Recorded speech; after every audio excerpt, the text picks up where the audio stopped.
बिस्मिल्लाहिर्रहमानिर्रहीम। हाँ जी, रिलेशन इससे पहले वाले लेक्चर में हमने डिफाइन किया कि किसी भी सेट का कार्टेशियन प्रोडक्ट लिया जाएगा, उसके आगे हर सबसेट को रिलेशन कहेंगे।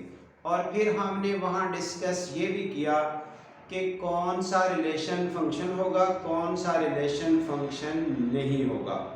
तो अब इस चीज़ को साइड पे कर दिया गया कि फंक्शन जो रिलेशन फंक्शन बन जाएंगे उनको कैसे डिस्कस करना है। वो फंक्शन की क्लासिफिकेशन, फंक्शन की types, relations as a function, वो हमारा अलग आर्टिकल हो जाएगा। अब रिलेशन जनरल लिखा जा रहा है, उसमें फंक्शंस भी शामिल हैं, उसमें नॉन फंक्शंस भी शामिल हैं। ये उनकी बात शुरू हो रही है। एक दूसरी, वो जो टर्म बाइनरी, एन अरी, थ्री अरी, इसकी बात हुई थी।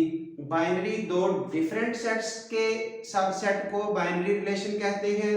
3 सेट आए तो 3 अरी, 4 सेट आए तो 4 अरी एक्सेट्रा, ये नाम थे।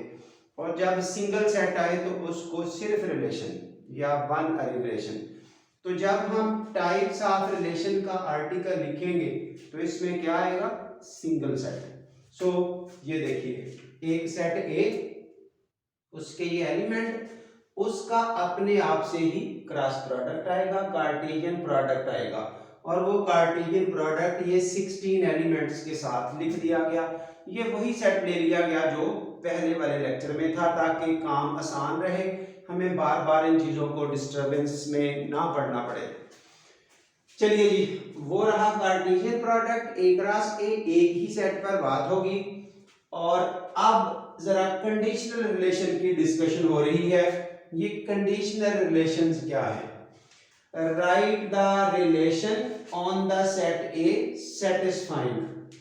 ये सेट ए है, इस पर वो कंडीशंस सेटिस्फाई करते हुए आप ये रिलेशंस लिख दें। वैसे तो रिलेशंस की तादाद अगर यहां से देखना चाहें तो 2 की पावर 16 है, इतने हैं तादाद में, क्योंकि मेन सेट में हो गए 4, जब उसका कार्टेशियन प्रोडक्ट लिया गया तो वो हो गए 16। ये 16 हमें पेयर्स नजर भी आ रहे हैं। तो 2 की पावर n के फार्मूला से 2 की पावर 16 ये टोटल है। उस टोटल में से ये चंद लिखने को कहा गया कि ये लिख दें इन कंडीशंस को सेटिस्फाई करते हुए। तो देखिए, तो कंडीशन कौन सी है? वो इस तरह के पेयर्स, रिलेशन का नाम आर फॉर रिलेशन, उसमें इस तरह के पेयर होंगे, 2 एलिमेंट लिख के पेयर बना दिया गया होगा। तो इस तरह के वो पेयर लिख दें जिसमें फर्स्ट एलिमेंट और सेकंड एलिमेंट, ये देखिए फर्स्ट और सेकंड, उन दोनों को सम अप करके 5 बने। तो देखिए, तो उनमें से, इन पेयर्स में से किन किन का सम 5 बनता है? आंसर इज 1 और 4, 4 और 1, 2 और 3, 3 और 2। ये 4 पेयर्स ऐसे हैं इनमें जिनको ऐड करने से 5 बनता है। सो ये रहा फर्स्ट रिलेशन। सेकंड, वो पेयर लिख दे जिसमें पहला और सेकंड, ये फर्स्ट ये हो गया, सेकंड ये हो गया, वो दोनों इक्वल हो। तो कौन कौन से होंगे? 1 1, 2 2, 3 3, 4 4। सो ये रहे। R3, वो पेयर्स लिख दे जिनमें इन दोनों को सम करें। ये देखे ना, ये हो गया x, ये हो गया y। उस पेयर को लिख दे जिसके एलिमेंट को सम करने से जो आंसर बने वो 5 से स्मॉलर हो। सो ये रहे 1 1 1 2 1 3, 2 1 2 2 3 1। अगर कोई और लेंगे तो उसका सम 5 के इक्वल हो जाएगा या 5 से ग्रेटर हो जाएगा। हाँ जी, R4, वो लिख दे जिनमें पहले वाला एलिमेंट दूसरे से लेस हो या इक्वल हो। तो ये रहे R4 के एलिमेंट, फर्स्ट वाला एलिमेंट सेकंड वाले से या लेस है या इक्वल है। R5, ये लिखा जा रहा है वो एलिमेंट लिख दे जिसमें, ये देखिए यहां ऐसी कंडीशन का ध्यान रखें, x पहले नंबर पर है, y दूसरे नंबर पर है।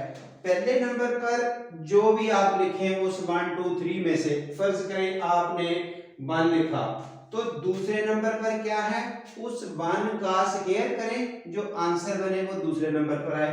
बिल्कुल ऐसे ही y equal to x square है, आपने 1 लिखा तो y की जगह क्या आएगा 1। उसके बाद आपने x की जगह जब 2 लिखा तो y की जगह क्या आएगा 4, तो दैट इज 2 4, और कोई नहीं है। ये देखिए एक्स वाई जिसमें दोनों एलिमेंट को सम करें तो 1 बन जाए। किन एलिमेंट को सम करके 1 बनेगा, 1 प्लस 1 2, सबसे स्मॉल है, तो किसी का भी सम 1 नहीं बनेगा, इसलिए ये रहा एम्प्टी रिलेशन या वाइड रिलेशन। ये कंडीशनल रिलेशन समझने जरूरी इसलिए है कि जब डेटाबेस बनाई जाती है ना, तो उस वक्त ये कंडीशन इंपोज कर दी जाती है कि फलां चीज ये होनी चाहिए, ये कम होना चाहिए, वो उससे ज्यादा होना चाहिए, ये चीजें ऐड करनी है, ये नहीं करनी, लाइक दिस, वो कंडीशनल रिलेशन। इसलिए हमें कंडीशंस का पता होना चाहिए, सो वो कैसे इंसर्ट किए जाते हैं, दैट्स ऑल। हाँ जी, अब आप इधर आइए, एनी रिलेशन आर, यानी कि अभी तक ये थी कंडीशनल रिलेशन की बात। ये कुछ बिल्कुल सिंपल सी बातें हो रही हैं कि किसी रिलेशन की डोमेन क्या होती है, रेंज क्या होती है, और एक टर्म यहां बतानी है कोडोमेन क्या होती है। डोमेन किसी रिलेशन के पहले पहले एलिमेंट को सेट बना दे, जैसा कि ये रिलेशन है और उसका फर्स्ट एलिमेंट 1 1 3, तो ये 1 और 3 पहले पहले एलिमेंट को उठा के लिख दे, सेट के अंदर एलिमेंट रिपीट नहीं करने, इसलिए वो 1 2 दफा आया तो इधर एक ही दफा लिखा। जो रेंज होती है उसमें सेकंड एलिमेंट को उठा के लिख देना है, वो होती है रेंज ऑफ दैट रिलेशन। और जो टर्म कोडोमेन है, कोडोमेन सेकंड वाला पूरा सेट होता है, जैसा कि अब जो क्रॉस प्रोडक्ट, ये कार्टेशियन प्रोडक्ट में जो सेकंड नंबर पर सेट होता है वो कंप्लीट होता है कोडोमेन में। तो अब वो सेट है ही सेम 1 2 3 4, वो कंप्लीट ही कोडोमेन रहेगा ऑलवेज। 1 2 3 4 ये रही आपके पास कोडोमेन। ये एक इनवर्स रिलेशन के हवाले से बात आ जाती है। ये इसी आर का अगर कोई आपसे इनवर्स पूछे तो ये सिंबॉलिकल लैंग्वेज है आर इनवर्स। आप डोमेन और रेंज को चेंज कर देंगे, इनकी जगह बदल देंगे, इनकी जगह बदलने से कोई फर्क नहीं पड़ा, इनकी जगह बदली ये आ गया, इनकी जगह बदली ये आ गया। ये जाते जाते चंद डेफिनेशन छोटी छोटी बातें आपकी जरूरत की हैं, वो कोडोमेन स्पेशली और रेंज का फर्क नोट करना है। हाँ जी, अब हम आ रहे हैं इन टाइप्स में से रिफ्लेक्सिव रिलेशन। पहली टाइप ये क्या है, जाहिर है ये रिलेशन बनते जा रहे हैं ना, ऐसे 2 की पावर 16 यहां से बनेंगे, उनमें से कौन से रिफ्लेक्सिव होंगे, ये हमारा क्वेश्चन है।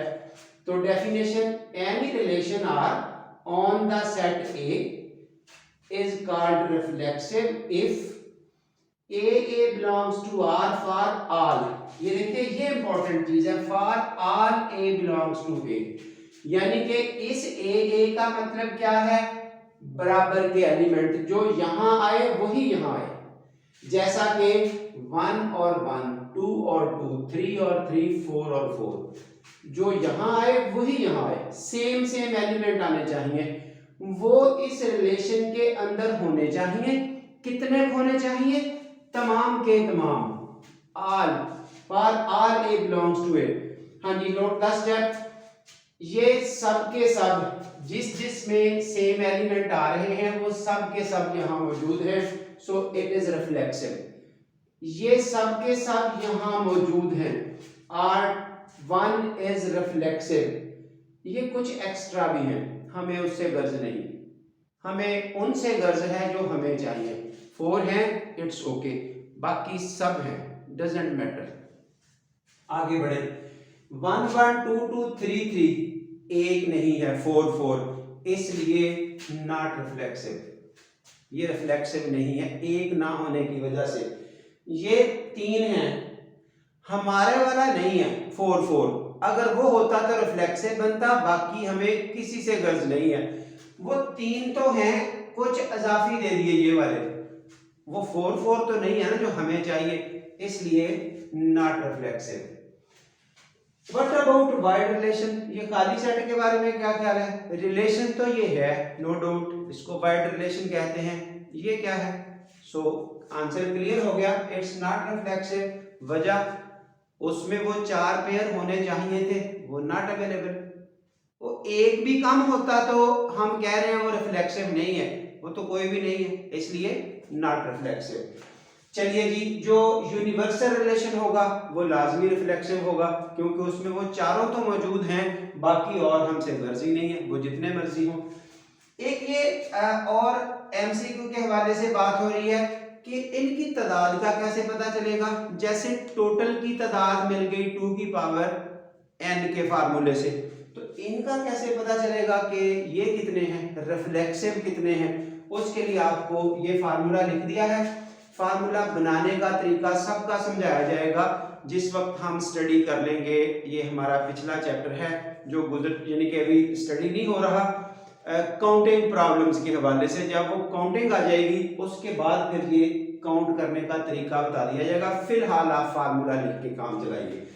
एस में ये 5 एलिमेंट हैं, आपको कहा गया इसमें टोटल रिलेशंस कितने हैं वो लिख दें, रिफ्लेक्सिव कितने हैं वो लिख दें। ये देखिए n की वैल्यू 5, टोटल का फार्मूला ये है 2 की पावर n का स्क्वायर। याद रखें, ये बच्चे ने गलती करनी है, 2 की पावर n सबसेट बनाने का फार्मूला है। सबसेट किन का? n क्रॉस n का। ये देखिए पीछे 4 हैं, सबसेट इनका लेना है रिलेशंस बनाने के लिए, वो 4 × 4 16 हो जाएगा, इसलिए ऐसे आएगा। तो टोटल हो गया 2 की पावर n का स्क्वायर 5 का स्क्वायर, ये 5 का स्क्वायर 25, और उनमें से रिफ्लेक्सिव कितने हैं? 5 × 5 - 1, तो 5 - 1 ये हो गया 4, तो 5 × 4 दैट इज 22⁻20। तो इस तरह से टोटल कितने हैं वो भी अब समझ आ चुकी है, बार बार आती रहेंगी चीजें, और उसमें से रिफ्लेक्सिव कितने, ये काम की चीज है। इंशाल्लाह हर लेक्चर में ऐसे नहीं होगा कि आपको कोई बस वही चीजें मिल रही हैं जो कभी पढ़ी थी या आती हैं। हर जगह एमसीक्यू भी नए मिलेंगे और नॉलेज वाइज आपको वो ह्यूज चीजें मिलेंगी जो इन फ्यूचर इतनी ज्यादा कैपेसिटी में यूज होगी। इंशाल्लाह याद करेंगे जो कंप्लीट लेक्चर बच्चे सुन रहे हैं और उनको सुन के आगे उनको स्टडी भी कर रहे हैं, उनको याद भी कर रहे हैं, उनको अप्लाई भी कर रहे हैं, उनसे रिलेटेड एक्सरसाइज के क्वेश्चन भी सॉल्व करें। मैं इंशाल्लाह असाइनमेंट में उनको दूंगा। Thank you very much. Video के हवाले से जाहिर है बात हो रही है कि अगर बच्चों को ये सब कुछ समझ आ रहा है तो इसको लाइक और शेयर जरूर करें ताकि और बच्चे भी फायदा उठा सकें, और चैनल को सब्सक्राइब करें। Thank you very much.